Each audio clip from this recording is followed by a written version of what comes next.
Traveling the Vortex.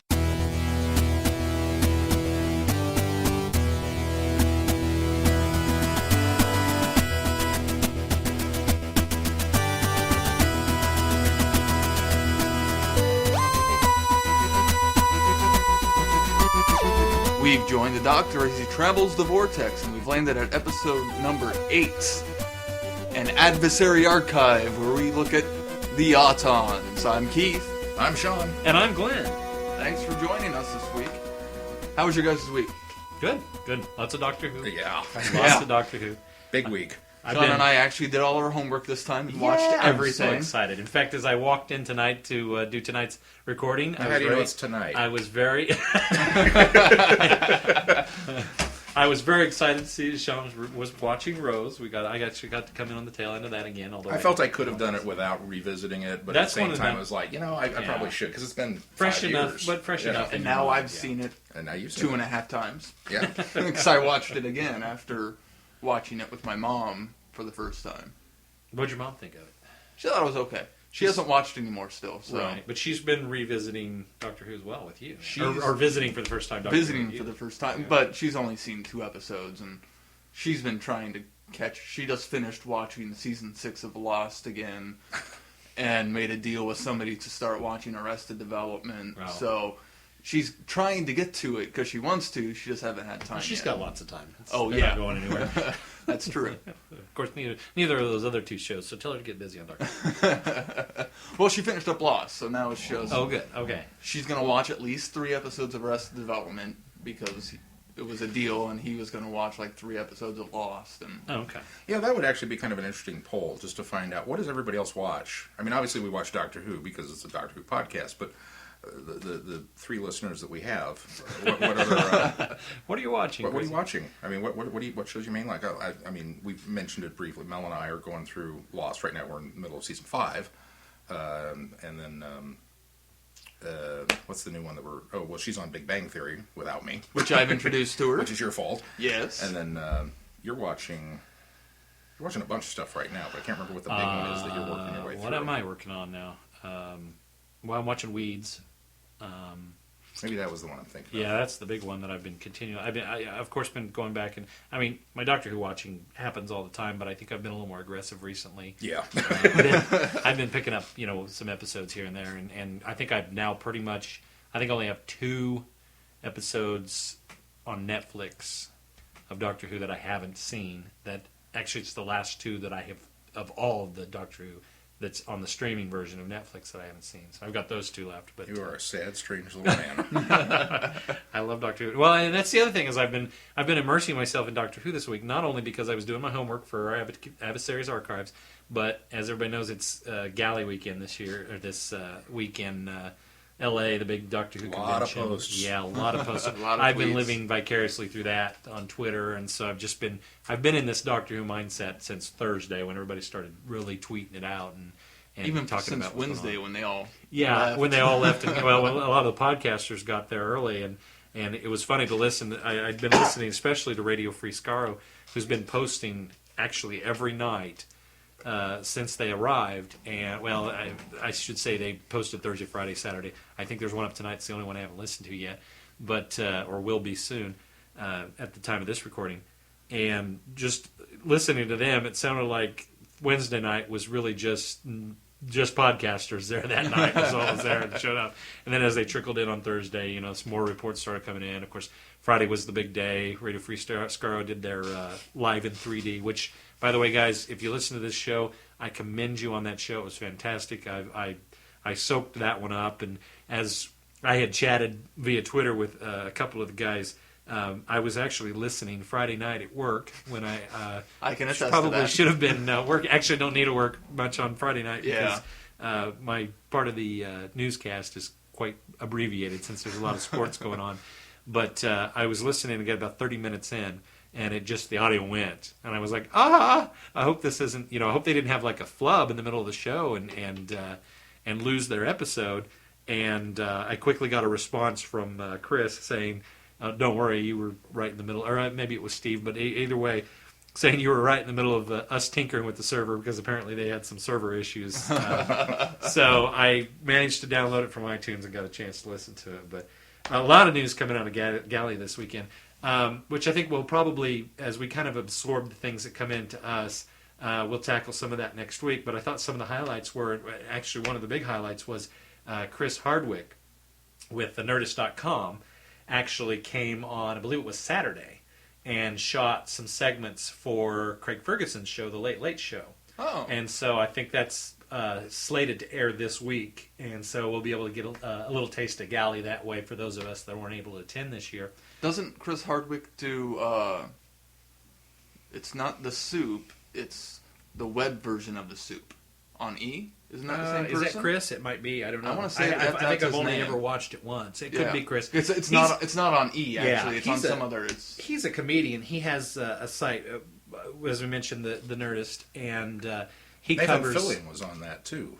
I just got a tweet from him that he was doing a podcast this week. Oh, is that right? I think it was today or yesterday. Well, he covers the whole gamut of geekdom and comedy.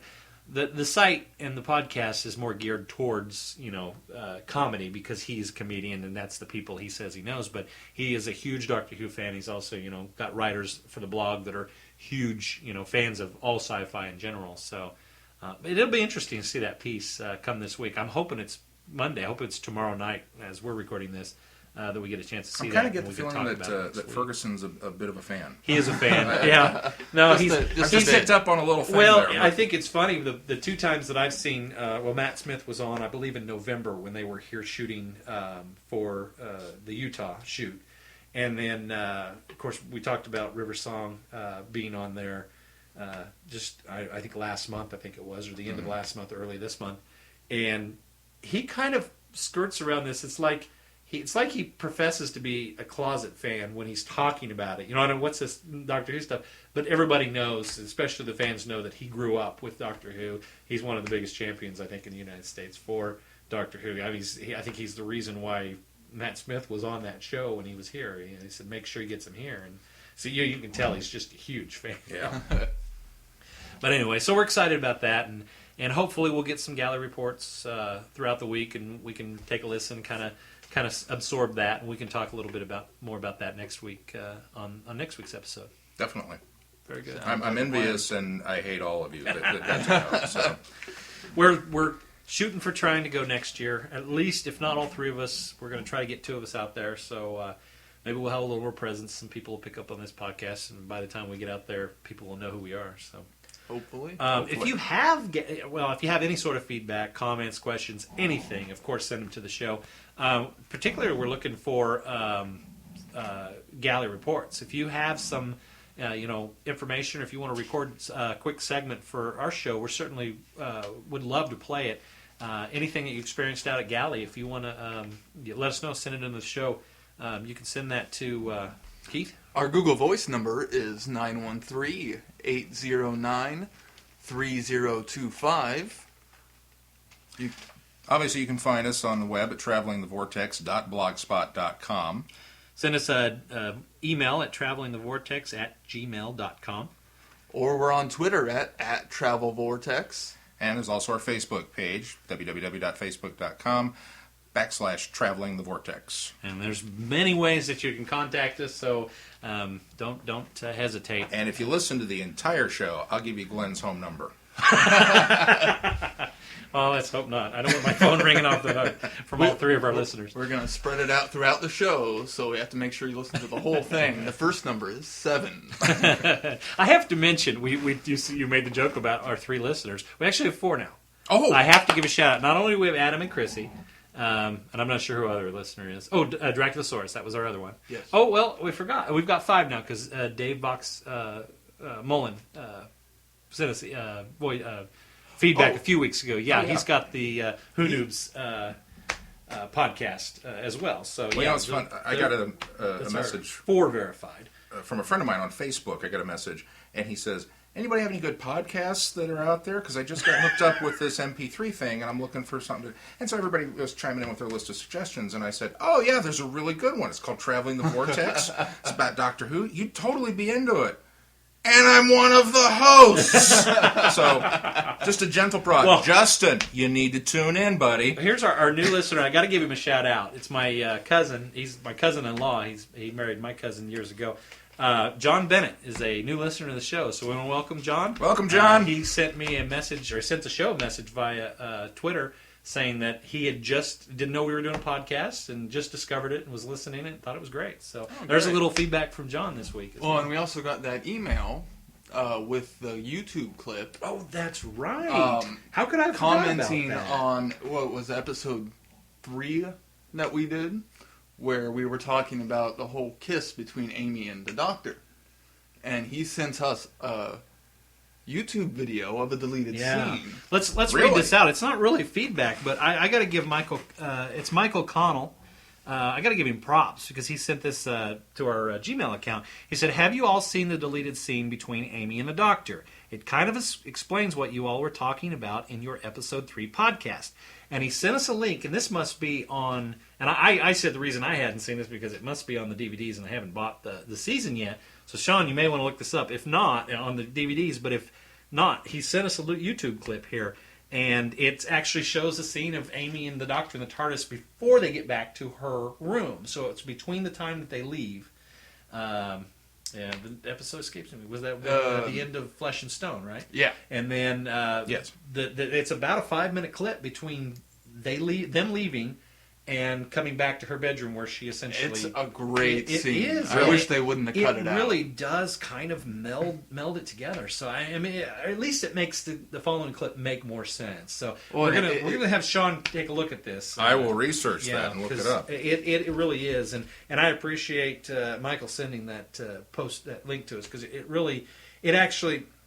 Yeah, unlike Keith, I think it should have been left in the show. I think it makes what happens next just a little more palatable, I suppose. So It just gives more depth to the Doctor too, and why he chose Amy. And and Sean, we get some companion shots, some former Classic. companion. Really? Yeah. Oh, Yeah. why didn't they leave that in? I don't know. I feel out of the loop. I own the stupid DVDs, and I you haven't watched had any them in of your those. house Well, long that's enough. true. Yeah. They've been out on Loaning them loan out. since I bought them. But anyway, so there's many ways to contact us, and we've had a lot of great response. So thanks for the response, everybody that's sent response, and keep them coming. And if there is anybody out there that is listening to us that we don't know about, if you want to hear your name mentioned, send us some feedback. Let us know you're out there. yeah, Is that how we solicit feedback? We just Absolutely. say, send us your name, we'll read it out on air. It's a shout out. That'll be our new segment, shout-outs. You don't have to actually write anything, just write your name, we'll give you a shout-out. Anyway, so moving right along, we're going to talk about this week's Adversary Archive episode, and this week The we're Autons. focusing on the Autons. It's a lot of A's. Triple A. Adversary Archives Autons. Auton. The first episode was Spearhead from Space. This was the very first John Pertwee episode. Yeah, first time we get to see the third Doctor. I, having not seen the previous Doctors coming before Pertwee, I really like Pertwee as a Doctor. Mm-hmm. I really enjoy watching him. And apparently, the Silurian episode we watched was 2 episodes later. Is that right? Silurian. Silurian? That's what I meant. It's funny. Yeah, I think we we talked a watched little bit this- about this. It's Silurian. That's how they yeah. officially say it in the show, so that's the official name. I cannot say it. Still Silurian. It's Solarian. Just like it'll always be Darlac. I cannot get over that. It's just, and Mel does the same thing. She's like, "What's the one with this?" Because she doesn't want to say it wrong and have me laugh at her. I was like, "I wouldn't do that." And she goes, "Yeah, you would." Well, maybe. Yeah, I would. But I can't get it right either. So yeah. Silurian. It yeah. was two later. Or next? Silurian, Doctor and Silurian was the next episode. Yeah, It was the Dr. very next episode. Silurian was Okay. the next Okay. episode. We couldn't yeah. remember if it was 1, 2, and then Yeah, or 1, no, 3. It was, So Spearhead and then Silurians. Yeah, absolutely. So, this is technically your second and a half third Yeah. Doctor story. Then Very correct? true. Yeah. Yes. Let's start with you. What did you think of the episode? I enjoyed it a lot. I thought the storytelling was really good. I liked seeing the Doctor coming out of the TARDIS, having just regenerated, and then him taking a little bit to get used to his body, and then discovering what he looks like, and then almost after that, it seemed like he was back to himself. The introduction of, I'm going to screw up, Joe. Liz. Joe comes. Which we should say later. This is Liz Shaw's first. Liz Shaw's episode. first. The funny thing I noticed about the three, and we'll talk about this as we go, is we get a lot of these were introductory episodes. All very of these much really so. were, Yeah. and it's interesting And on that several different elements. Yeah, it's too. interesting that they're all Auton episodes and they're all introductory episodes for several characters. But Yeah. we get introduced to Liz Shaw, which I like Liz as a companion. She seems like she can handle herself, as opposed to some of the other companions I've seen that all they do is get rescued damsels in distress, or cause problems on their own. Well, I But think her being I think she was a scientist. Yeah, I think that helps. that sort of gives her an air And of authority. the chemistry between her and the doctor is just great because they almost as soon as they meet, they almost banter like a married couple, which I find really entertaining to watch. The special effects were kind of, the Autons look good if they didn't move. Well, and the faces were just so cheesy, but I'm able to put that behind me because it is a classic. well, but don't you series. suppose though? I mean, you say the faces look cheesy, but they really look like what maybe shop mannequins in the '60s looked like, or '70s looked like. I guess I didn't think shop mannequins changed that much. But I understand the fact that they physically could not do what they did in Rose with the shop mannequins. Yeah. So I let it slide some. I have to say, this jumps around a little bit, but I have to say I like the look of the Autons in the Auton episode as opposed to Terror of the Autons as opposed to Spearhead a little bit better, but we'll get to that in a minute. Yeah. I thought the kind of subplot of this farmer guy finding one of them was a little tired, but still somewhat enjoyable. But overall, I found the entire thing very entertaining. What was up with their house? The farmer and his wife, he's in the shed, and she comes out of the house. And anybody goes in or out of this house, they've got to stoop down because they've got a hobbit door. It's a small door on this house. And she was not a large woman by any stretch of the imagination, but she had to kneel down to practically get in this thing. And we watched it together, and I just busted up laughing when the Auton came in and started trying to tear stuff up because he had no room to maneuver. It was like, if you were going to take one of these things out, that was the house to do it in because there was nothing there. Well, I wonder if it has something to do with geography or if it has something to do with architecture. I mean, in the UK, obviously, a lot of those farmhouses have probably been around for many years. And as we know, each generation is slightly taller than the next. So, it could have been built, I suppose, 200, 300, 400 years ago. People were shorter. They figured that's as much headroom as you needed coming through a door. As that's passed down from generation to generation to generation, you're having to lower your head to get through the threshold. I don't know. Just weird, odd little location. I don't know. Maybe geography too. Maybe it's built into the ground a little bit for heating purposes. Maybe it sank a lot. It could have been there for a while. But that is interesting. It didn't even dawn on me. I noticed that watching it, but Sean pointed out the tattoo again. Yeah, which I didn't notice. Well, when I told Keith. I said I have to give Glenn such guff about this because we talked about the tattoo in the Silurian episode, and I didn't see it then. You'd made the comment about, he's got one, but they made him cover it up, and they really didn't show his arms or anything like that. And then, like the first shot of Pertwee in this episode, it's him buck naked in the shower. Well, here's the funny thing. Hey, look, there's the tattoo. Well, this is a funny thing. You say, did you see the tattoo in the Silurians? And I was like, what? No, I totally didn't notice the tattoo. And I research it, and I find out, it did actually make an appearance in the Silurians. Apparently I didn't research it well enough. But it made a and that they talked about how they made him covered up, wear long sleeves, whatnot. And then I have just recently seen Spearhead. This is my third viewing of Spearhead. This week was my third viewing. I'd seen Spearhead years ago. It was on the Netflix queue when I started Netflix last year. So I watched it towards the end of the year.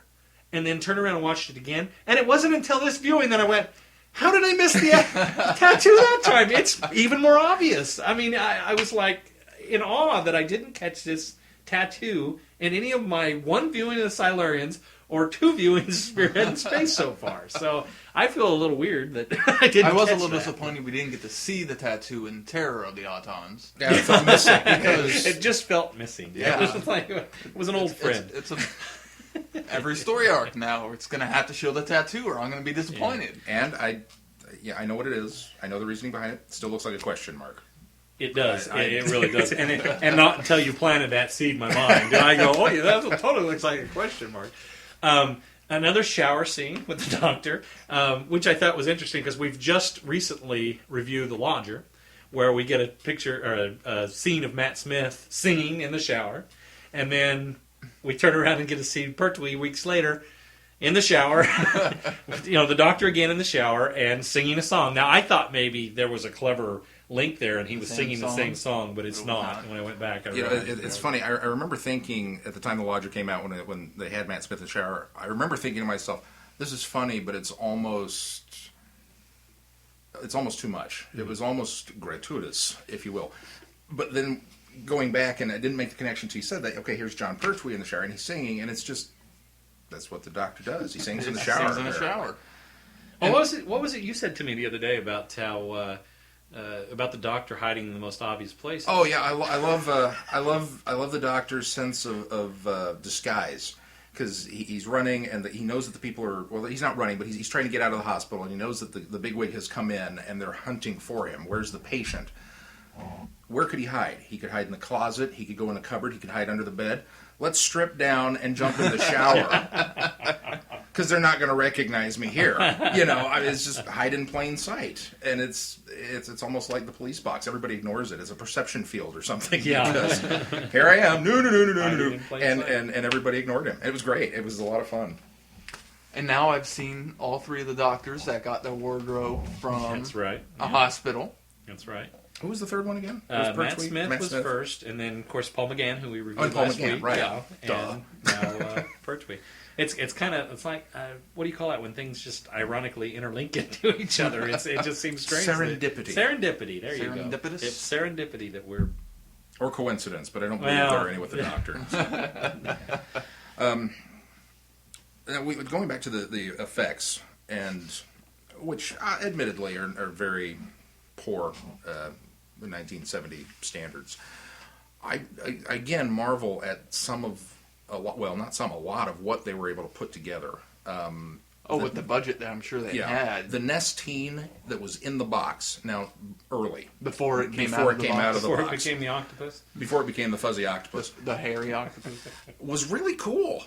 The pulsating up against the glass. That was a neat effect. It was a neat effect, and it was a cool look to... Because, you fall into that rut of, the monster's got to look like this. And that didn't look like anything. Which I thought that was really good. In fact, it reminded me, no spoilers here, but it reminded me of the monster in Torchwood, in the Children of Earth a little bit. That all we get is glimpses We just of get it. hands on the glass. Yeah. And we get, it just kind of had that feel to it, which I thought was really cool. And then, like you said with the Autons... I don't understand the Autons. I really don't get why, okay, we're here, we can control plastic, we can do whatever we want with it, and we're going to go out, and the best we can come up with is these faceless, bipedal... Except they do take humanoid forms. Do a human body. Well, yeah, but then if we really want to put our mind to it, we can create a duplicate good enough to slip into government. And take over. And it's like, why are the shock troops any different? Is it just the mass production? You're almost a little forgiving because when the consciousness comes to Earth, it comes in, I believe it was 3 different spheres. And 12. It was 12. Yeah, you're right. And so they're trying 15. to track down these. They're trying to track down these spheres. I guess we only see 3. Yeah, we only see 3. Yeah, you're right. Like 15 or 15. But they're trying to track down these spheres. And so I just gave it the idea that it's a divided conscious, and until they can reunite all of them into the one box, that we're at a point where maybe it doesn't have so much control over plastic. But then again, you can't forgive the fact that, they make these incredible plastic replicas of government officials, So he makes a comment. He says, when we have the time, when we have the model, and we do the proper measurements of your face and everything, because he's talking to the general. That's right. We can really do this. But I just think it's because, and then obviously in Terror, it's kind of the same. the same setup, but a Yeah. lesser extent.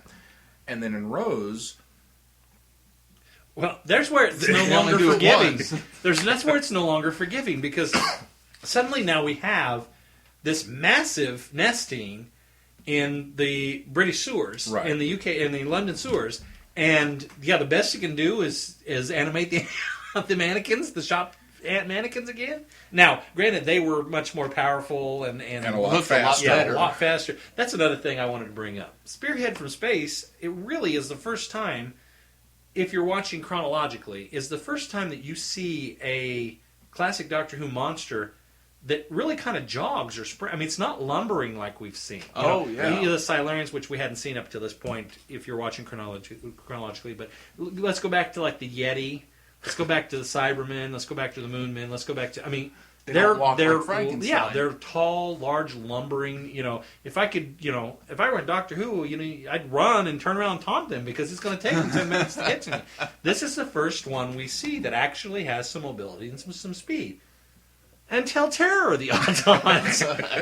We're back to the lumbering Autons again.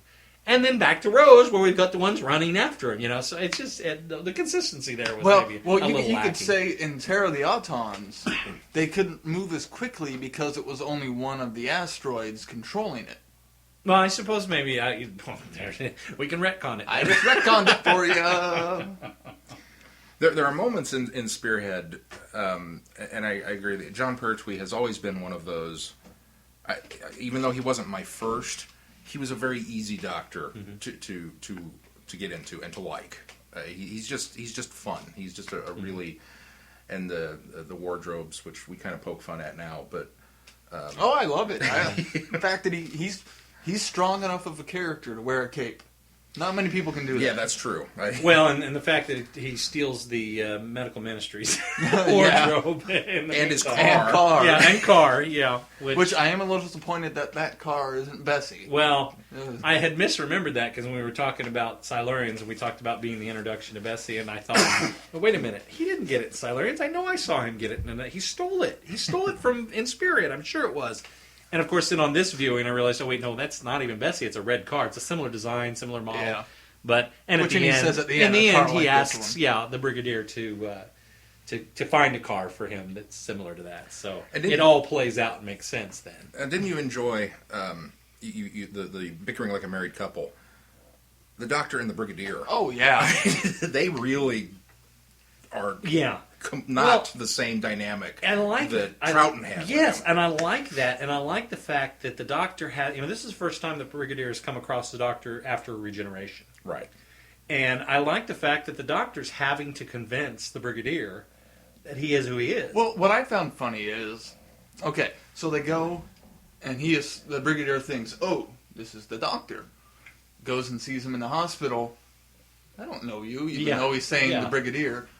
Episode ends. Next episode, why, it's the Doctor! It's like, just jump to that. I think he's giving him the benefit of the doubt at that point. It was almost like the rest of that episode, he's like, I don't know who that man is. That's not the Doctor. And then the next episode, the Doctor's in trouble. He's been kidnapped. Well, yeah, but he still makes comments even to Liz Shaw about if it really is him. He still makes those comments throughout the rest of the episode. Yeah, but he seems so much more. I don't know. I He warms imagine up to the idea that it's him more so towards the end. But you're right. He does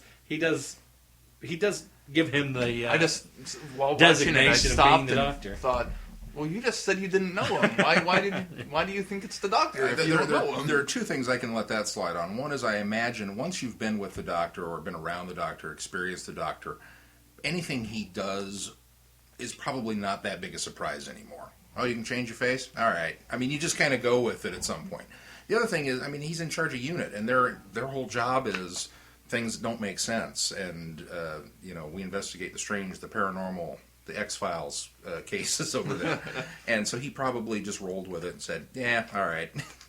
We're a highly sophisticated, secure unit that, answers to, I don't know, whichever under-minister of higher development. If you believe the name, answer to the United Nations. Yeah, it so. seems like he was reporting to a lot of Well, secretaries. I think he has been, military undersecretaries. But, we're a highly secure unit. We'll let him in. Don't worry. Yeah. And then he shows up in the car. He's like, tell him I'm here. All right. The guard didn't even quite. It was like, that's great. That's so great. real counterintelligence. I wanted to bring up the wheelchair. I did not. I've seen Spearhead before. I did not remember him escaping the hospital in a wheelchair. Yeah. That was so great. And then they find it. They run up to it, and it's on its side, and the wheel's still turning. It's like, that is so classic. That's awesome. Wait till I get out the door, then I'll jump out of it. Yeah. Absolutely. The big cliffhanger then, of course, is them shooting him. Yeah. Oh. And you're like, what? We know the doctor's not dead, but what? They just shot him. Blam, and he falls over. Oh, well, that was the shortest regeneration ever. Now he's on to the next guy. That was a rough regeneration, really. It really was. Well, and I liked comparatively. that. And now, I've only seen shots of Hartnell, or the first Doctor regenerating to the second Doctor, because those are the only parts of the 10th planet. Well, few of the 10th planet that survives, because that clip was, I think, sent on to another show that was shown on there, and they've recovered it from there. I haven't seen Patrick's first episode, Patrick Troughton's first episode, so I don't know how the regeneration worked there. But it's interesting to see that Pertwee, we see him stumble out of the TARDIS at the very beginning. We don't actually get to see the regeneration. Perhaps we do in the War Games. I don't know. I haven't seen. I've seen the War Games, but in bits and pieces, and don't remember It's much been of it. forever. But, yeah, and it's just so long and drawn out. But so I don't remember if we see the regeneration into John Pertwee in that episode or not. But I like the fact that he stumbles out of the TARDIS. First time we see John Pertwee, stumbles out of the TARDIS, and he has that time where he has to kind of come back into, strength and amnesia. And then he has the amnesia, yeah. So I like the fact that that's become a at least, if it's not always happening, a reoccurring theme from time to time. That the regeneration process is this thing that takes a toll on the Time Lord, and is something that has to be recovered from at times, depending on how the regeneration is sparked. And clearly in the War Games, the regeneration was brought on by the Time Lords, because in the War Games he's put on trial, exiled to Earth, and forced to regenerate. And so that's it's interesting that based on the context of how the regeneration is triggered, depends on how much recovery time it takes for him. I wish I knew the numbers. I was doing just a bit of background research on regeneration, and somebody had done the correlation where, of all the Doctor's lives, the Time Lords have been directly responsible for more of his regenerations than anybody else. Huh. Like, you would think the Daleks would be probably number one on the list because they're or the Master, some big mortal enemy. No, it's his own people that have caused this. Oh, I guess. I was thinking through that, and I was thinking, okay, well, they clearly are instrumental in him regenerating from 2 to 3. 3 to 4 Was the spiders? Yeah. 4 to 5 falls off the radio tower, but that's due to the Master, right? Isn't that the reason why? Yeah. Well, the Master's in, but. But can't you technically count the Master as a Time Lord? Well, yeah. Well, that's and that's where I'm going. That's where they're going. That's where I'm going, because if Legopolis was actually It was a Master result of the Master, because I can't recall very well, but from 5 to 6 was Caves of Androzani, and that just happened to do with the poisoning from the him rescuing Perry out of the 6 cave. to 7 is buffering 6 of to his 7. TARDIS from the Ranning. The Ronnie, right, exactly. Which is that's where I went. I was going, oh no, this can't be. This isn't formulating right. But if you include the Master, if you include the Ronnie, then yeah, that you're absolutely right. Because then 6 to 7 was an Asian gang war, or 7 to 8. Sorry, 7 to 8's Asian gang war. 8 to 9 we don't know, but we can assume it's from it's the probably from the Time Time War, which in direct relation to the Time Lords. And then La la la la la. yeah, la, la. Yeah, we'll then stop on, there. yeah, we better stop because then. That's fine for the classic series. Not to mention, we're talking Auton, so we need to kind of funnel this back. I just thought it was Yeah, an interesting concept. interesting bit that I got to bring up this, okay, because I've seen some Pertwees now, and I've seen some Pertwee being attacked, And what is the look on his face, Especially when he's when strangled. he's being strangled? We made the He same has comment. this. It was like that in the Silurians. It was like that in He's always Spearhead. strangled. It was like that in Terror of the Autons when the phone cord's swinging coming around his neck. He has the goofiest look on his face when he is being attacked or strangled. What is that? I like it. At least I know he's not seriously hurt, in pain. Maybe that's what it was. It's It was, just this We want you to goofball act that you're in mortal danger, but don't be too scary because there are kids watching. So it's kind of a comical strangulation. Maybe don't know. Pertwee just couldn't take serious that Oh. these tentacles were, these hairy Very tentacles easily were could have choking been. him. Or that the this thing is, it phone doesn't look cord- like he's trying to be funny. It looks like he's really not hamming it up. It looks like Well, he's it looks like really, he's hamming it, does. but- but it looks like he's really getting into the part. But then he's got this weird, goofy look on his face. As a fellow thespian who does not enjoy it, but is forced into it frequently, I do enjoy it a little bit. Acting's really tough. I mean, it is. I admire actors. It's a tough gig. We'd all be actors. Well, yeah. Are you kidding? Have you seen the paychecks and the trailers? Just when you react to things, and we've all done this, where you play in the mirror and you do surprise or just whatever you're doing. I did this yesterday, but some of us did it at a younger age, and that when somebody says to you, you need to act this way. Okay, go. You don't necessarily get a lot of time to process that and think to yourself, Okay. what would happen if I was choked? What is my response to that? You just kind of react to that. And I don't know, maybe that was part Based on your theory, if you're practicing in the mirror, when did Pertwee practice in the mirror? Go, oh, that was a good look, and did it? Wouldn't you think he'd have that's seen the himself problem. and That's went, what I oh wait, That's what I'm saying, is he okay. didn't get the chance to Okay, practice. he didn't have the chance. I mean, how many of us practice... Every time that he got strangled, Well, how in many an of us practice episode? that? What would happen if I was being strangled? Practice that in the mirror. Okay. I don't know. I don't know. I agree. We both commented on it. We were like, what is with that look? And we started laughing. We couldn't take it seriously because it was a just phone cord. the fact too, that he always gets choked Yeah. so far. Now, I think one of the other things I want to touch on this episode is it was almost just a bit. It takes a lot to creep me out with classic Doctor Who now. I mean, I get the menacing and the dark and the eerie of sometimes, but nothing really creeps me out about it anymore. And it's maybe because of age. I think I was more scared of it when I was a kid, but it genuinely creeped me out when the shop window dummies come to life and literally start shooting people on the streets. I think I remember if I had seen this as a kid, I probably would have been in shock of that.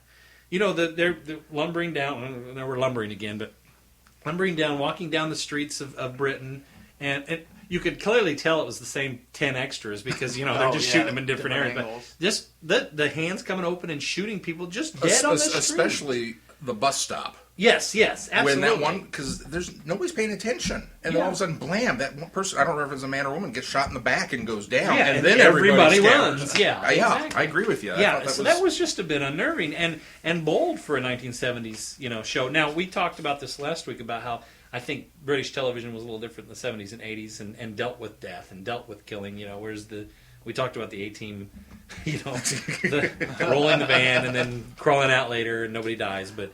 So that was just, it still strikes me just a little unnerving when I see that. And I appreciate it, don't get me wrong. There's a difference, too. Kids like to be scared. I haven't figured that out yet, because as a child, I don't remember being all that excited about it. I mean, I stayed away from haunted houses and stuff.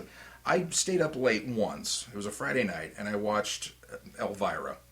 And The Mistress of the Dark presented The Fly, the original Vincent Price, black and white, and I was hooked. This was the greatest show on television. There's a hot chick, and she's going to introduce me to this great movie every week. So the next week I stayed up, and I tuned in, and there's Elvira, and it's the giant spider invasion, which if you haven't seen, don't. It's a horrible B flick. Nightmares for 3 weeks. spiders coming out of closets, spiders coming, and it's so cheesy, it's bad. Big giant rubbery plastic Really spiders. big giant rubber, and it's a typical B movie plot. There's a pair of scientists in town for no reason. They construct a device. They neutron radiate it at the end. There's a giant tarantula rampaging through town, which looks more like a walking eye than anything else. Well, intercut with real stock footage of tarantulas. It's horrific. It's so bad that I caught it years later as part of a Mystery Science Theater. That should tell you how bad this movie is. They Mystery Science Theatered it. And I was like, oh, well, this I should be able to watch. I'm going to conquer my fear. Couldn't do it. Still couldn't do it. Still could not watch It's that probably episode. the inner child coming out of you. And I think so. Watch it, yeah. But there are so I still many have problems kids. watching it. Yeah, well, the clowns are scary. Bravo, Tim Curry. Tim Curry and Cloud, yeah. But kids like being scared. They have the deal with them goosebumps and that way as you know. well. I'm the same way. Even if I see it now, Really? yeah, it's The giant just, ants? The giant ants. And Huh. I watched it as a child. Same type of thing. Although I didn't watch it on Elvira, but I watched the Late Late Show when I was a kid, and scared the hell out of me. And I had nightmares for weeks. And my parents were mad and weren't going to let me watch any more scary movies ever again. And to this day, when I watch them, I'm not creeped out by B films. I'm not creeped out by old stuff that I see new. But them still gets me every time. I wonder what that is. The Mummy. Boris Karloff's The Mummy still Really? creeps me out. That was the only Universal monster that scared me when I was little. Huh. And that still just bothers me. You'll I never laugh if watch I it. tell you this. There's an episode of Fraggle Rock where they go down in the cave and the Fraggles are playing hidey ho, and the wall comes alive and it's a rock monster and it eats one of the Fraggles. Mm-hmm. I cannot do it. I saw it as a kid. To this day. Yeah. And they're chanting, hidey ho, hidey ho, hidey ho. And the flesh crawled off my body when I heard that. And I caught it years later, because I watched them on HBO originally, and I caught it years later. I was like, oh, this is that episode. And it made that sound, and I had to turn it off. I could not. I was like, this is Fraggle Rock. amazing You're how 30 years old. Imagine how your brain works. when Yeah, you- Oh, yeah. It's unreal. It makes a print from so many years ago, and that just. But that there just are a away. lot of those moments from Doctor Who that I remember being scary that I don't have that Yeah, effect with. It's yeah. just, I'm ready. Yeah, bring it on, you know. And I don't know what that is. Maybe it just didn't scare you as much as a kid. I don't know. And I think it's funny, too, that they talk about in Britain, what is it, UK now? What's the proper term? Great Britain? Yeah, whatever. Okay. I think they go by UK, Britain. I don't want to insult anybody on the England. Isles. They talk about watching the show from behind the couch. Mm-hmm. And Behind the sofa. From Yeah, behind the it's sofa. a sofa. It's a sofa ending. And I always thought, when I first heard that, I thought, well, that's kind of silly. But then I started thinking about it, and I was like, no, that makes total sense for this Yeah, show. behind the sofa. You watched Doctor Who from behind the sofa because it was the image of the child, peering over the sofa every once in a while. Yeah. Something scary came on, you duck down behind the sofa. Yeah. One more, just right before we go on to Terror of the Autons. I thought of we talked last week on the review of the movie extras. There was the chick talking about the atomic clock and the idiocy of the scientists not checking apparatus. And we get to the end of Spearhead, and he's being strangled, and he's yelling or choking out, Liz, turn it on, Liz, turn it on. And she's flipping switches on this little handheld device, and nothing's happening. So she picks it up, and she's flipping the dish over, and she's looking inside, and she's, it doesn't work. And Billy, Mel's 12-year-old son, said, it's unplugged! I noticed that, too, when I was watching And it's it. like, what is with these scientists not checking apparatus? And she realizes after she's disassembled it and taken the dish apart, she looks and realizes the plug is not in the dome. Yank, and then all of a sudden the monster blows up. But she eventually checked apparatus. she did eventually check apparatus. It was like, The atomic clock, we never did. what is with you guys? Yeah. Step one, Yeah, is it plugged absolutely. in? Absolutely. Well, that leads well into Terror of the Autons, because they discover very early on that it's the Autons that they're dealing with, and the Master working with the Autons, or trying to be in charge of the Autons. But they spend, 3 episodes trying to figure out what the Autons are going to do? We know what their MO is at this point. Yeah, absolutely. Why are they Because handing out we've plastic already- yeah. flowers? Well, you they're don't think that's plastic. odd? It doesn't matter. Let's But move on to Terror of the Autons. Terror because is a much more Master episode than an Auton episode. it very really much. is. The Autons become are- a secondary character. Yeah, they really are. Which, this was the introduction of Joe Grant's. Yes. This was Joe Grant's first episode. This happens And to be the Master's Master's first introductory episode. So I really enjoyed watching the introduction of the Master, even though we don't learn a whole lot about him. I really like him as a character so far. There was a great moment when the episode first starts, and we're there, and we're all set. It was me, Keith, and Mel, and the TARDIS noise comes up, and a horse trailer materializes, and both Keith and Mel sat up and went, "What?" And then this guy comes out, and they were like, "What?" And then I said, "Oh, it's the Master." Chameleon Circuit. And then it dawned on them both, but it was a total David Tennant. What? It just, I loved it. It was so great. Well, I just initially thought, oh, he got the TARDIS working. And then, oh, he fixed the chameleon circuit. Oh, okay. Who the hell are you? Now, I haven't seen Time Meddler. I know a lot of people out there that are listening are cringing, but I have not seen William Hartnell's Time Meddler, era of the Time Meddler. I will confess to have not seen. Well, then you won't be able to answer this question for me. I was seen wondering if this is the first time that we see another Time Lord's TARDIS on film. Did we see the meddling monk's TARDIS? I wonder about that now. So I guess we'll explore that. So send us feedback and let us know. Absolutely. I want to say I seem to remember. I want to say yes, even though I don't remember seeing that episode. See, and I've seen clips of it from Doctor Who documentaries or retrospectives. But I've never seen the actual episode itself. So I wondered when I saw that. I thought, I wonder if this is the first time we actually see another Time Lord's TARDIS. Now, this is another time we get two of them. Well, we get another Time Lord. As a matter of fact, which who arrives with the parking brake on. Yes. Strangely enough, though, he's not in his TARDIS. I mean, if he's in his TARDIS, it's just disguised itself as air or clouds or something, because he materializes and you just see the Time Lord, and he's like 20 feet from the Doctor, hovering in the air, and he makes mention of missing his coordinates by slightly, and then rematerializes there next to the Doctor, which I remember seeing. I saw Terror. This is probably my third viewing now of Terror of the Autons as well. This one I actually saw as a kid, and don't remember much of it from then, but have seen it again when I procured a copy, which I believe is a copy of the VHS copy that was released years ago, and then again this week. But I remember seeing that last year whenever I got the most latest copy and thinking, how odd that the Time Lords just had normal clothes. And it wasn't until this viewing that I went, oh, he does make mention that he's in disguise. Yeah. And it's a rather bad design. It was a rather poor disguise. But again, that comes from Pertwee, who's wearing, the black coat and the cape. That's just not quite... And the puffy shirt. Yeah, the puffy shirt. So, but that was interesting that we see this Time Lord, and he kind of is our filler to let us in on the fact that it's the Master and that he's here and he's meddling in. Who is this things. guy? Yeah, exactly. Exactly. So, which, again, going for classic Doctor Who, what a way to advance the plot quickly. Yeah, absolutely. They could have really dragged that This could have been a out. 6-episode arc where we had to take an entire episode to discover who the Master was. But that was their way to fix that and say, we're just going to introduce a Time Lord that's going to say, this guy, he's here meddling. Here you go. And then they give Pertwee a few lines later where he talks about going to school with him. Well, I guess the Time Lord that visited him says an old schoolmate of yours.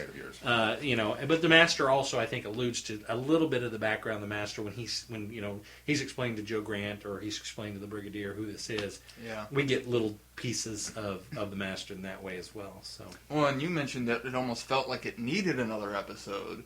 Because Joe says, I'll go make a list of all plastics factories. Next thing we know, she's at a plastics factory. It's like, what happened to making the list? Well, she was making a list, and she happened to come to the first one because, there's not an internet back then. Phone book. So you actually have to go to the plastics company. She drove all over the countryside, found Plastic Factory 1, and went, I can check this one off my list. What's the name of it? Writing it down off the side of the building. Oh, who's that strange man? And went to investigate. Fortunately, the first one she went to happens to be the right one. And so Joe, she's cute as a button, but we're back to that companion that needs rescuing all the time. But I was waiting until we got to Terror before we brought this up, because you said you liked the chemistry between John Pertwee, the Doctor, and Liz Shaw. Yes. And I actually feel, and it may be because I've seen more Joe Grant episodes, but I just feel like Joe Grant and the Doctor have much better character. I mean, they don't have the bickering it's more of a father-daughter-esque, I think, relationship. But I just think they have a much better chemistry. Now, I agree that Jo Grant is back to the damsel in distress. She's kind of blunders her way in, gets captured, the doctor has to rescue her type thing. Whereas Liz Although was it was nice to see it a bit reversed in this, where they both were captured and both were rescued. Absolutely. But yeah, I feel like they have a much better chemistry, and I think I like Jo Grant a lot better than Liz Shaw because I like the way they play off of each other. Like they have these looks that they throw at each other that like they get each other. You know, like they're having fun. I mean, that's the impression I get is that they're both enjoying this sense of adventure. Whereas Liz Shaw always seemed a little stuffy to me. Like I don't know. It almost maybe she didn't quite believe that that he was alien, and that she didn't quite believe the things that were happening to them in their short adventures. Especially together. in Spearhead, Liz spent a lot of time in that state of disbelief. Well, even in Silurians. and all the doctor had to do was like just go in that door. Yeah, absolutely. Because the TARDIS, and isn't that weird that the TARDIS is parked in his lab with the door open? Yeah. Oh, yeah. Absolutely. That just it's unnerving. Which it was nice look to right. see because we didn't see the TARDIS at all during the Silurians. Yeah, that's true. That's right. So it was That's really right. nice to see him. It was reassuring to see it there, but it was and very rather unnerving. entertaining to watch him constantly try to take off in it and constantly bailing. Well, what a nice nod too. We, the first episode we see Spearhead in space. He goes in and he's trying to sneak off, and as he goes in and fires up the TARDIS, what happens? We hear the unsuccessful takeoff, and as he opens the door, the smoke pours out. What a nice little nod for an entire season later. For this, and Terror of the Autons, we should say, is the first episode of the second series, of the second season. First and second series. Okay. Yeah. Okay. So we get, both of these are first episodes of a season, and they are subsequent to each other within seasons. And what a neat thing where he goes in to try the circuit that is broke, that is keeping his TARDIS. He goes in, you hear the same, the thing going crazy, and he opens the door and the smoke pours out. And I thought, what a great little nod. It was like, it was almost like we're going to do this joke again so that there's a little nod to the first time that we had this happen. And it happens to be an Auton episode. It happens to be the second time that this happens. And to remind I've you got to that- look up now because I know Robert Holmes wrote Terror of the Autons, but I got to look because if he wrote Spearhead, it's all on him. Yeah, it's Robert Holmes again. Okay. So he wrote both episodes and clearly was placing those in there as a nod from one to the other. So, Well, it's a nice reminder that the Doctor is stuck on Earth. And I found it very interesting that he made the Master stuck on Earth. And that's how we resolved that issue. yeah. Which that doesn't... That seems more like a problem than a solution. I half expected, and obviously, again, I've seen the episode. I think I'd seen Terror of the Autons once before. I half expected when he climbed into the horse trailer at the circus that he was just going to take off in it. Yeah. I mean, realistically. He stole his TARDIS. What would it matter if he stole the Master's? Even this time, you think, although he's had a lot invested in his now stolen TARDIS, but my first thought when he was going there was, he's clearly going to go get the piece he needs. Now, because they're two different models of TARDIS, obviously it doesn't work. 1.0 and 2.0. And isn't it interesting that the Master has a better one? Yeah, absolutely. Absolutely. And I kind of come down with you on this one, just at first glance, first episode viewing, because I don't remember a lot of Jo Grant. And it's interesting, I just don't think I've seen too many. Well, she was only in one season. Yeah. She was in Spearhead, Solarians, Ambassadors, and then Inferno. And then the next season we get the introduction to Jo Grant. We get Jo. Yeah. But I think I kind of come down with Keith. I think between the two companions, I liked the headstrongness of Liz versus the bumbling almost of Jo. And I'm sure Jo grows to be better, because there are a lot of companions that I completely flip-flop on during the course of their... Mickey, I'll be really interested to get your take on him later. But just... and maybe it's because she's a scientist, because she's a brain. That almost puts her on not even footing, but almost intellectually, they're almost. The Doctor has a lot more respect initially, I think, for her, yeah, because of what she's competent at versus it could be gag that we get with Jo. Well, from a feminist perspective, she's a strong female lead. She very much and is. I like that. Don't get me wrong. I'm not. I don't want to underscore the fact that she was probably not a better companion and probably better for women, that are viewing. But I always felt that Joe and the Doctor had a better chemistry. And my opinion of that might be clouded by the Doctor's opinion of her in this episode. Well, perhaps. Which is the fact that he thinks she's in the way. Yeah, she's just and At she least just until comes the in as an very assistant. end. Yeah, You know, she's and he doesn't want an assistant like her. He wants an actual assistant, not somebody to hold tubes and whatnot. And how great was it to see him wither when the Brigadier forced him, okay, you be the one to tell her. Yeah. And he just couldn't Yeah, do it. absolutely. That was neat. That was a neat dynamic. Yeah. I like that. Yeah, absolutely.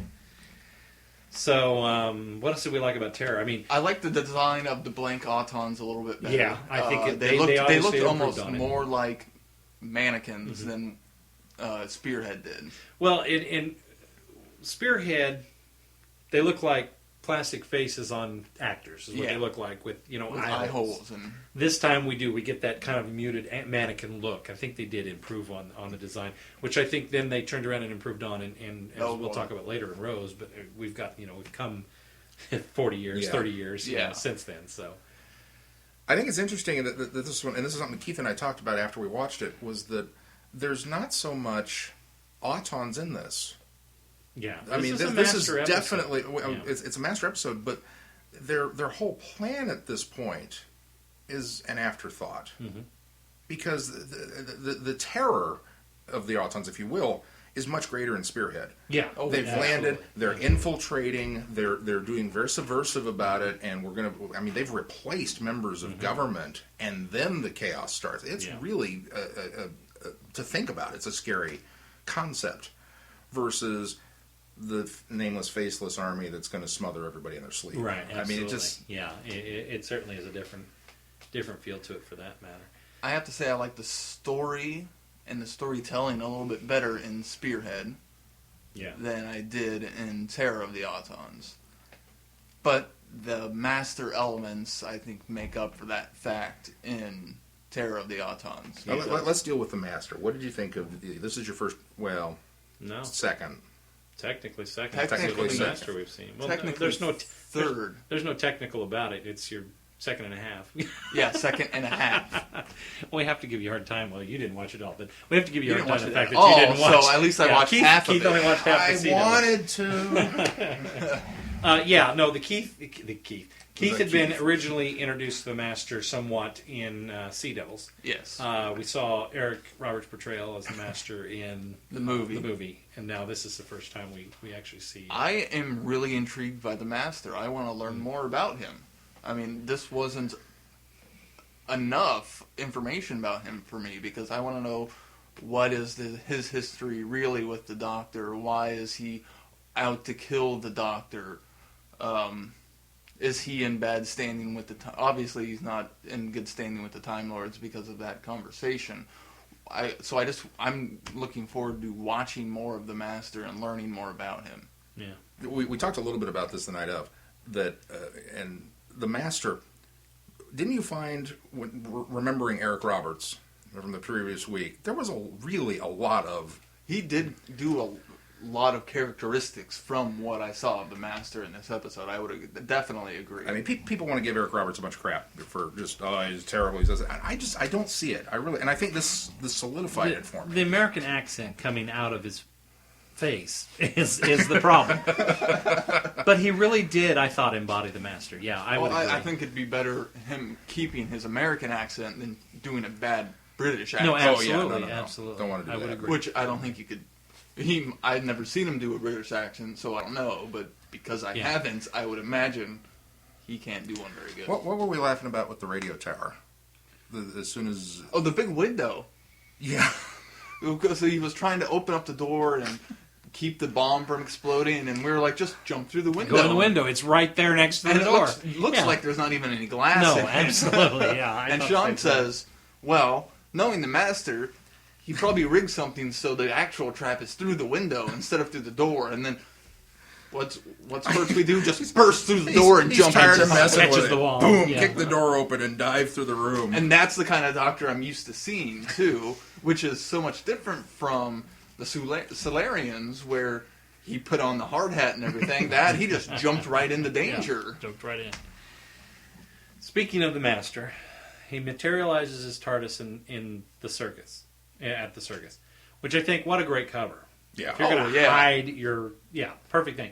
But did anybody else feel like the circus just didn't play any more real importance to that, other than being somebody that captured the Doctor and Joe when they got, to snooping around? And did anybody else, it seemed just out of place beyond that? There seemed like there was an entire subplot that could have been there, and for whatever reason wasn't. Cut it. Yeah. Probably the same episode that involved Joe deciding to go check out the plastic factory. Or hitting several before she got to the right one. Well, there were several large jumps in, and which, we don't joked get me wrong, about I it. appreciate the succinctness of it. We enjoyed the brevity, but at the same time, it was like, did it just feel like 4 days passed, and we're like, something's missing here. What I liked about Terror, I like the idea of the plastics. It did seem strange that the Doctor didn't figure that out, but the plastic daffodils, I thought that was neat. I like the fact that the Autons are handing them out.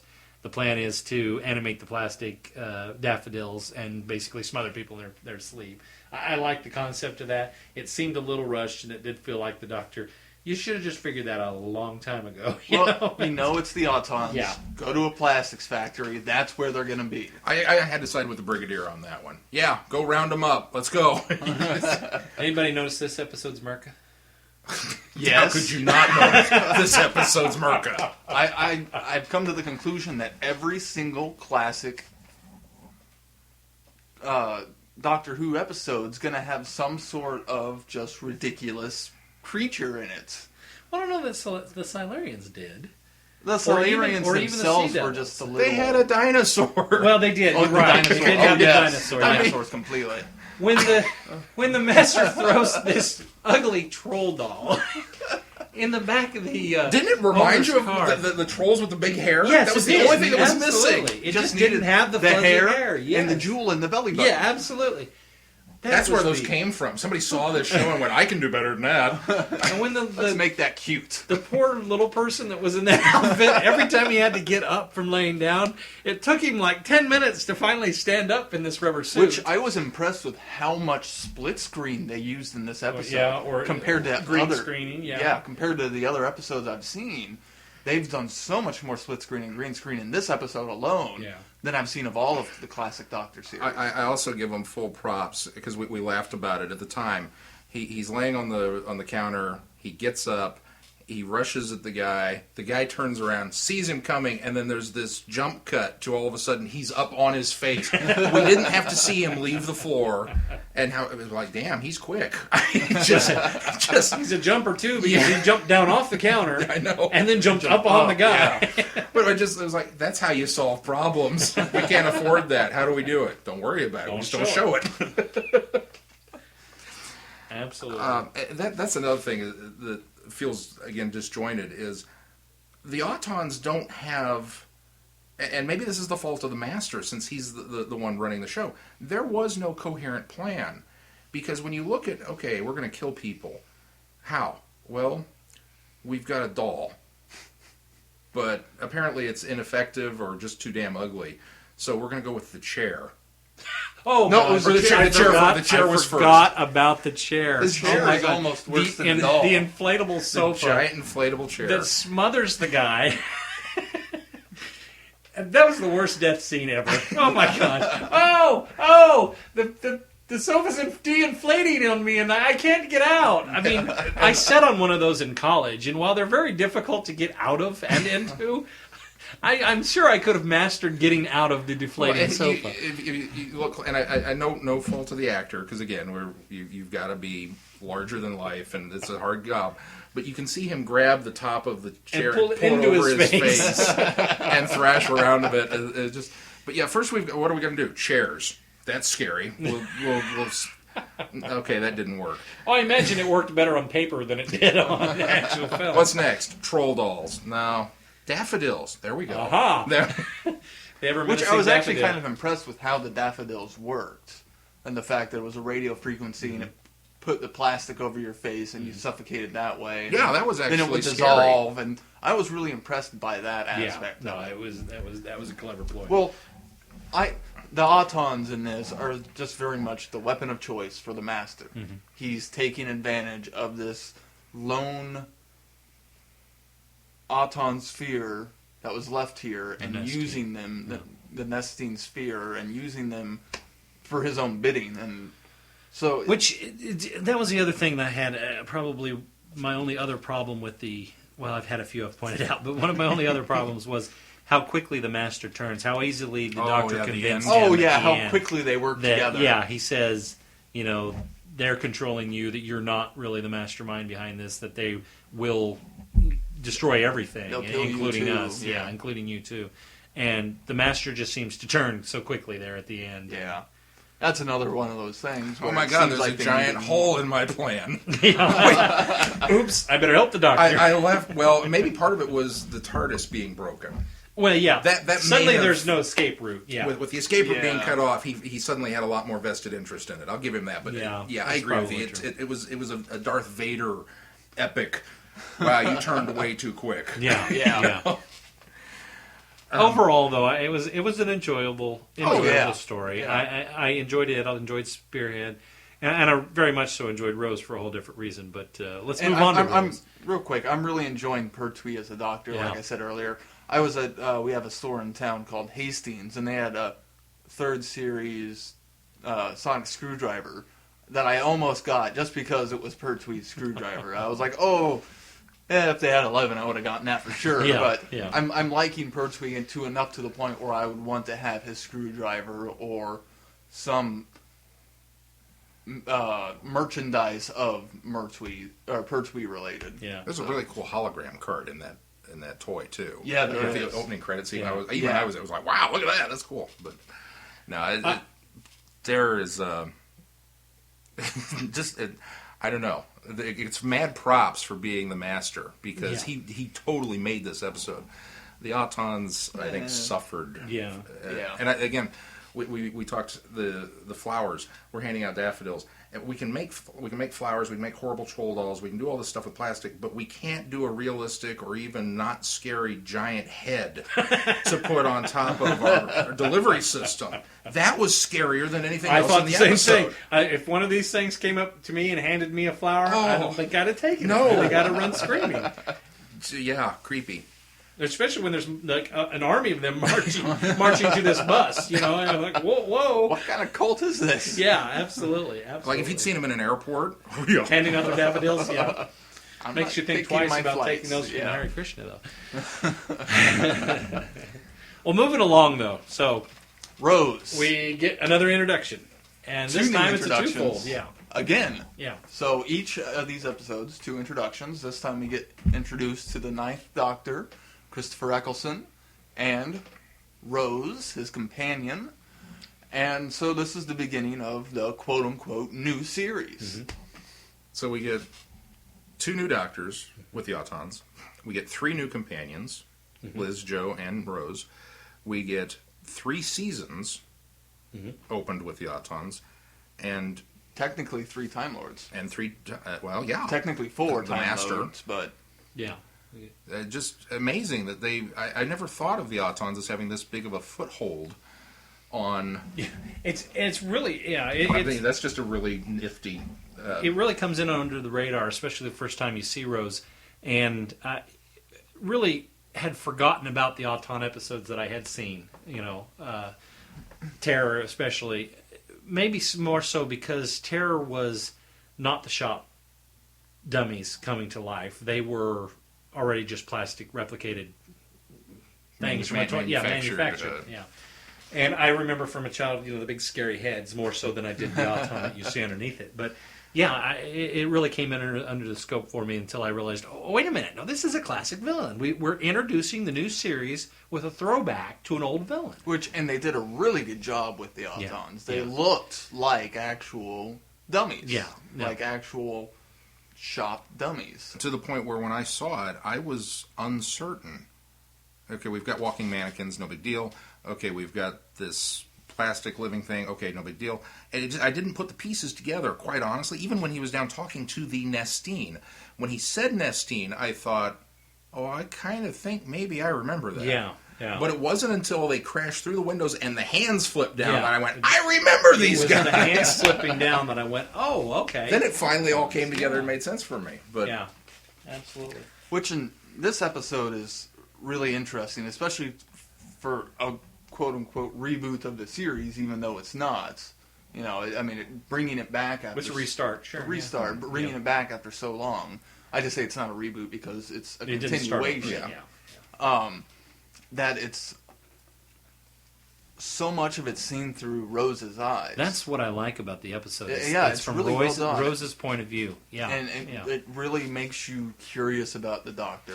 Well, what a great way to introduce new audiences to the Doctor. I mean, if you weren't familiar with Doctor Who from its classic era, if you'd never seen the movie, if you were sitting down and watching this for the first time, it's really constructed in such a way that you're being introduced to the Doctor alongside Rose. Oh, yeah. And it was really a great approach to introducing everybody and reintroducing us, classic fans, to the Doctor through Rose's eyes, through the eyes of the companion. I can't remember another time that we really got introduced to the Doctor through the companion that way. How much do you think the movie, Doctor Who the movie, would have worked differently had they done it through Grace's eyes? Oh, better, much better. I mean, yeah, just the concept flip on that would have been.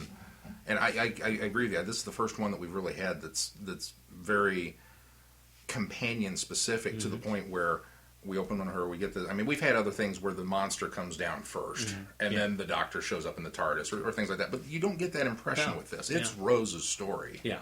I mean, she's in the title. We discovered the Doctor because Rose is trying to discover who this guy is. You know, she's briefly introduced to him at the shop. She's briefly introduced to him at home when he comes and rescues from the hand. She goes to search out information, goes on the internet, finds this Clive guy who also has noticed. He's never met the Doctor, but he's noticed these reoccurring. Loved that. Yeah, the conspiracy theory angle of it. Yeah, that was really neat. So she's discovering as we go, and then it's not until the third act. Yeah, absolutely. That we really get more perspective of the Doctor and more introduced to him at that point. So, which I've kind of noticed this because I've gone ahead and watched 2 more of Eccleston, but more so than Matt Smith, more so than Pertwee, Eccleston's Doctor almost revels in immediate danger. Because like he says that comment to Rose after the anti-plastic falls into the nesting, oh, we're in trouble now, and has this big smile on his face. And it's a kind of a cool characteristic for him to have, that he's just kind of, I've seen everything. Oh, we're in danger now. Now it's time to have fun. This comes into perspective more, I think, the more you watch the new series. But we have to put in perspective that this is a Doctor that just came through the most horrific time in his life. And I've liked so far the fact that they keep bringing the Time War back into what's going on. It's been really cool because the only glimpse you get of it is when he's struggling and the Nestine is talking to him and he says, I was there, I tried to save you, I couldn't save your planet, I couldn't save any of them. And you're like, whoa, what happened? Very powerful. And all of a sudden we're hooked. What happened? What is this that you're talking about? And the they conviction don't talk about he has in his voice Yeah. when he says that really makes you feel and believe him that he couldn't do anything. Yeah, and from the beginning it sets it up that, I mean, Eccleston 9 was always the dark Doctor. I mean, he had the leather coat, he had the simplistic look, he had the shaved head. Which I like the simplistic look. Well, it's a nice change of pace. Because of what he has come through, it really was a personality that came out of him and now makes sense the more you learn about this Time War and the more you learn about how devastating this was to him, to wipe out his people. He's the last of the Time War. For so many races to have or an alien species to have been a casualty of this war. And so it really explains things, especially as you get further into the series. It really puts that Doctor in perspective. And I think that was one of the things when I first saw Rose.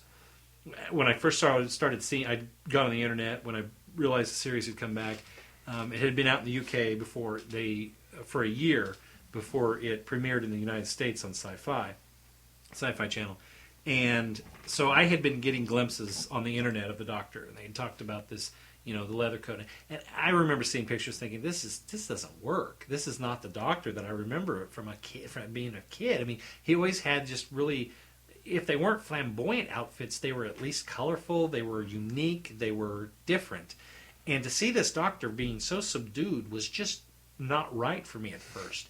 But from the get-go, they put the perspective of why he looks this way and why he's adopted this look, because he's a much darker, much more war-torn Doctor. And it works from the point where you first see him on screen. When we first get in, especially the conversation as you had brought up when he's talking to the nesting and not being able to, that really brings it out. And I was accepting of the wardrobe from then on. I really was, because it just, this is who he is, and this is why, and we're going to find out more as we go. I think a good chunk of that too is just Eccleston making this his own. Yeah, I mean, there are some doctors that require an adjustment period. And I don't know if it was just my joy at, Doctor Who's back, which probably had a lot to do with it. But I think a lot of it was just Eccleston strode onto that whatever the situation was. And he's a little different, because in the first exchange with Rose, he's explaining it's living plastic and they've got a transmitter up on the roof. And then he holds up a bomb. I'm going to go blow it up. I might die. And he goes off. And you're like, okay. And then the building blows up. Yeah, no. I mean, it's like, wow, he's not kidding around. Yeah, I mean, this he is not a get it done Doctor. I mean, it's a little different, but he really. And then I love the conversation that he had with Rose about I feel the turn of the earth. Mm-hmm. That was that a great conversation. really harkened back to some of the stuff that Tom Baker would used to say. That just really set him apart as Alien. Yeah. They really masterful tried writing there from to Rusty hammer Davies. home the fact that he's an alien in this. Yeah. Which I found very interesting, because we haven't really had that. Well, which I think from what I've seen, they so sort of far. get away from with 10. And then we get back to it, I think, with 11, where 11 feels more alien than 10 did. But they still don't 9 feels reference more the alien fact than- that he's alien. Yeah, no, absolutely. As much, Absolutely. at least. David Tennant was, in some respects, he was almost like Norm. He was the guy that came into the bar and everybody knew. It was like, yeah, come on, you're cool here. Yeah. Your money's no good here. Don't worry about it. Yeah. But and the one problem, and I didn't pick this up until the second, technically now my third viewing of Rose, which was tonight about 20 minutes before we started this. The bit with Clive, which I enjoyed so much, the conspiracy theory and how the backstory of that worked, doesn't work continuity-wise. Because when he arrives at Rose's house and he looks in the mirror and he goes, oh, it could have been worse. It's like the first time that he's... Oh, I just kind of got the impression he hasn't looked in the mirror yet. But they, I mean, don't you think? I mean, because Clive's got pictures of him, and he was here at this, a volcanic eruption, and he was here on the Titanic, and he was here at JFK's assassination. Maybe those things haven't happened to Eccleston yet. Oh, okay.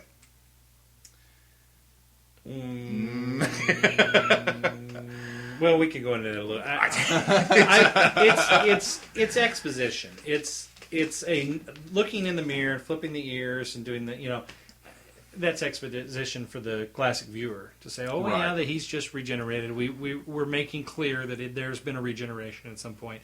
I also though think that I don't want to go as simple as saying he's just never looked in a mirror, but I wonder if this is the first chance that he's in Rose's apartment, Rose and Jackie's flat. And this is really maybe his first downtime that he's just kind of been able to kind of just evaluate himself. That, he's had these adventures between the Time War and this point here, but he's never really had a chance to just kind of reflect. Not so much. So I don't know that I get the impression that he's just regenerated. I get the impression that this is the first time that he's really having a moment to look at himself and say, okay, this is kind of the difference. But from a storytelling point of view, it's just exposition, just to relay to the viewer. I understand that. We but have gone through regeneration. Don't you think, as we've talked about with every regeneration that we've covered and that has come before, that the regeneration episode itself is a traumatic and for the most part, I mean, it's a tough time to go through.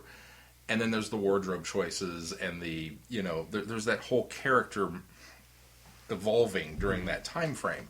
And don't you think that if he regenerated earlier, before he had these other adventures, that he would have checked that out? I mean, all the rest of the Doctors have done that. We just didn't happen to see it with this one. So. Well, but now, based on what he's just gone through, Maybe it could. It sort of takes away the vanity. War, and he didn't have time to stop and check it out. I suppose that's true. You and I are both really firm of the opinion that it was Paul McGann fighting the war, and it may not have been. No. It's entirely possible that it was... I've always lent to the belief that it happened not maybe as a result of what he had to do, but I get the impression it's a result of the war, and that something's happened either within the time frame of the war, or could have been a result of it. So that, yeah, I agree that Paul McGann is the one that... the Eighth Doctor is the one that's fought the Time War, that's been involved in the Time War. And that 9 is a result of that. But I don't want to say that it didn't happen sometime during battle that the regeneration occurred. So, I don't know. I just thought it was an interesting... That point, and I think other people have pointed that issue out as well, that it runs into a continuity problem. I don't subscribe to Keith's theory that it's... Because when you watch Eccleston's... I mean, Rose had to have been there as well at those times. And we don't see Rose. Nobody ever took a picture. That's true. Nobody ever took a picture of Rose. That's a good point. I mean, they're joined at the hip. Unless she was the one taking the pictures. Well, perhaps. Well, now, I'll give you that one. That's not a bad theory. Except for the JFK shot.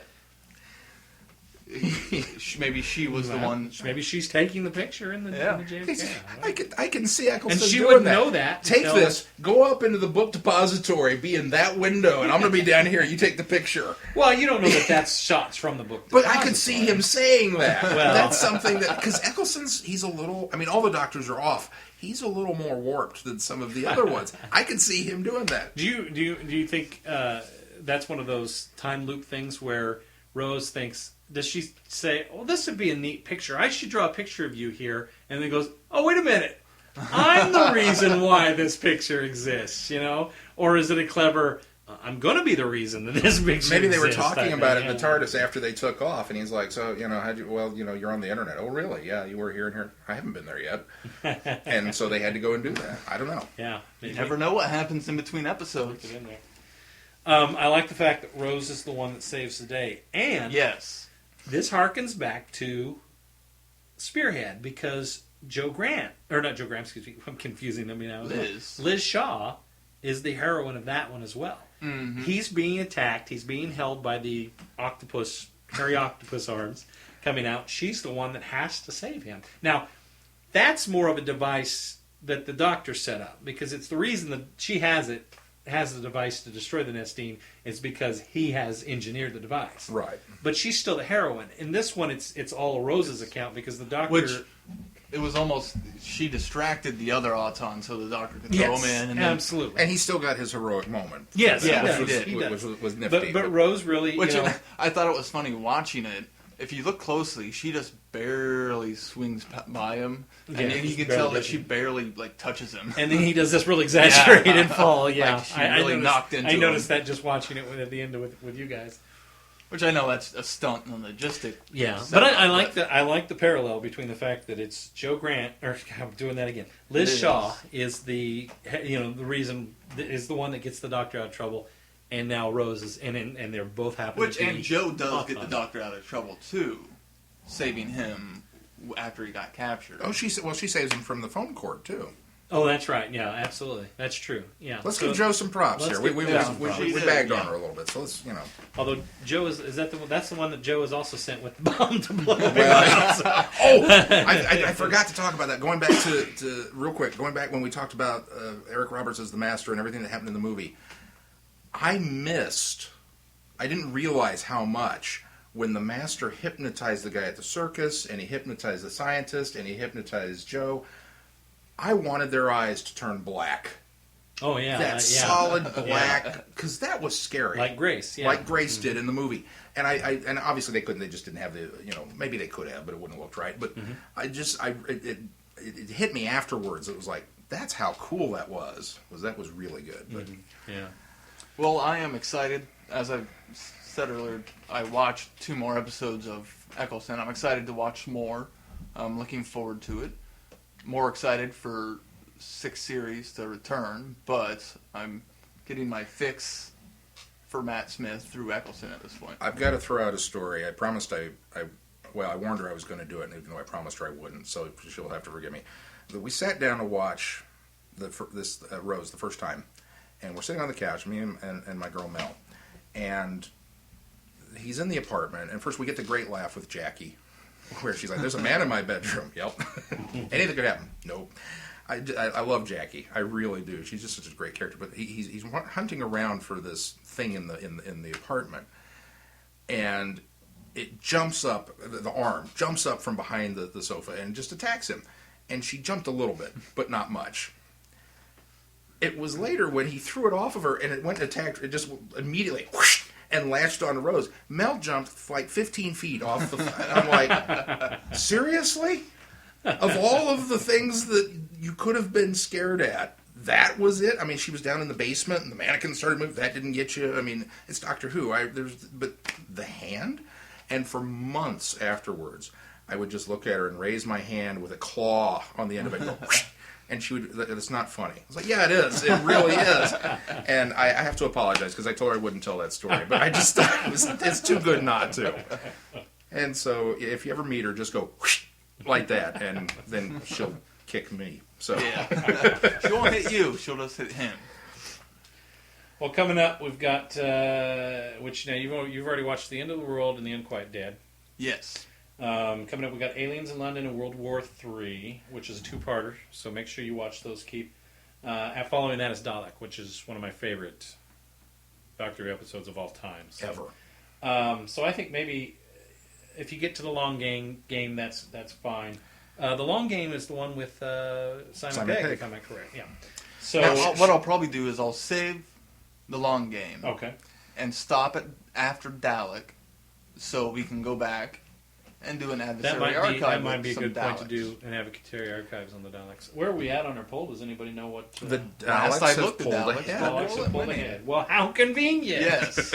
Well, then that's the plan. I think that what we'll do is we'll do Eccleston up until Dalek, and then from there we'll go back and we'll do some homework and do another Adversary Archives. I'm enjoying these Adversary Archives. They're a lot of fun. They Yeah, really I are. am too. Yeah. I have to admit, the continuity geek in me is screaming. You're going to let him watch Dalek before anything else? I mean, I've already seen Victory of the He's Daleks. seen Victory of the Daleks, and he's seen. Well, they were a little bit in the Pandorica. Yeah, a Maybe little in the bit. two-parter Not- there. So I mean, not it's too not much. that you haven't been exposed to them at all, but it's killing me. Well, so Keith's homework is to watch up till the Dalek, to Dalek. Sean and my homework this week is to go through now and figure out out what. which Dalek Yeah. episodes are the most important. And clearly, Doctor Who and the Daleks will be number one because that's the first Dalek story. That's in the Beginnings box set that you just recently purchased as well. Genesis, Just the Daleks, just to clarify. the Daleks. That's Doctor Who and the Daleks. No, because Doctor Who and the Daleks is the name of the movie with. Yeah, that's Peter right. You're Cushing. absolutely. So, You're absolutely. just to But clarify. you don't know that we're going to spread out and get to. I think I've never seen them. I remember. I think maybe pieces of I them see a long that time one ago. at the but library I have them constantly. both on video. Well, that'll be. So that I will think be. I think what we'll do is we'll focus an episode just around the. the Peter David. Yeah, or the, the Peter Davidson. Peter The Cushing. Peter Cushing. I think that would be fun. No, Yeah. absolutely. I think that's something we want to visit sometime. Elseworlds. And talk about the Elseworlds aspect of it. Maybe by then, does Dalek Invasion Earth exist in all its episodes? Because maybe by then, if we could procure a copy of that, we'll have seen the two television episodes. Hartnell? Yeah, the Hartnell. Yes, it does. Okay, so maybe by then we'll have seen the two, and we can even compare them to that'd be their cool. their offshoot. Because the movies with Peter Cushing really are retelling of the episodes with William Hartnell. So that will be an interesting parallel that we can talk see about what as changes, well. yeah. Absolutely. So, all right, I think But that's I think we have to include that. Obviously, Genesis is, Genesis. and everybody's out there screaming at us. Are you going to talk about Genesis or not? There's some Pertwees in there that There are some really good ones. Day of the Daleks. Yeah, Planet of the Or Planet of the Daleks. Day's in there as well. Day's in there There's well. Day and Planet. So clearly we'll go back We and may we'll read have to these down because break the well Daleks we into may two. have to do that depending on how important we think Day and Planet are. And you Day- let us know. Day and Planet What really. ones Evil you would be think wonderful, but it does not exist anymore because No. unless we get an audio form and force Keith to listen to it. But Which I probably wouldn't be And opposed to. Remembrance. is. I think Remembrance and maybe even Resurrection. We'll pair this play out. with it. Yeah, we'll have to play And with if you have any ideas, if you have your ultimate, this is the checklist that you guys have to please do. let us know. Let us know, because Absolutely. we'll get it wrong otherwise. Absolutely, yeah. We want to know what you think as a listener. Otherwise, we'll Should spend be- an entire should be month really- reviewing old Dalek episodes. Yeah, you don't want us to go an entire month of dying. No, we will have to break them up, but there are certain ones that are just. I mean, there are.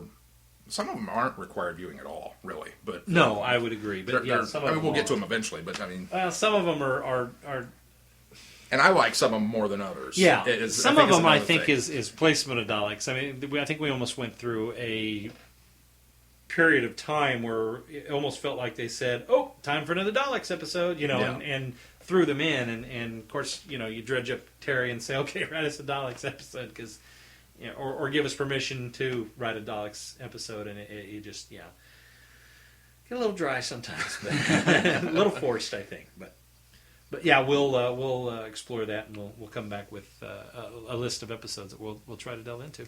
Yes, and of course, if you have any suggestions, please let us know. Yep. All right, well, I think that's going to do it for this week's episode. Sean's got to get home and get some sleep, so... No, actually, no. You told me you had homework tomorrow. Well, I do have homework tomorrow. At least he doesn't have to work. That's true. He is off tomorrow. I do plan, since I'm off tomorrow, I do plan on getting my Rock Band Doctors posted. Yeah. I've been working on them. I've been very disappointed at the lack of response from everybody. I just thought people would jump all over that, but they haven't. But I've worked on. I've got a whole band. Well, now. You're going to come through with your end of the So I will. That's I will get photos posted tomorrow, Terrific. Well, I'm which looking will forward be to it. relative time for whenever people are listening to this. All right. All right, Well, well- join us next week. Have a good one. Bye. Cheers. You notice I didn't say goodnight, everybody? I did that just for you. I just said goodbye. You can leave that in. Leave that in. You have been listening to Traveling the Vortex. Doctor Who and all of its associated programs are owned and trademarked by the BBC.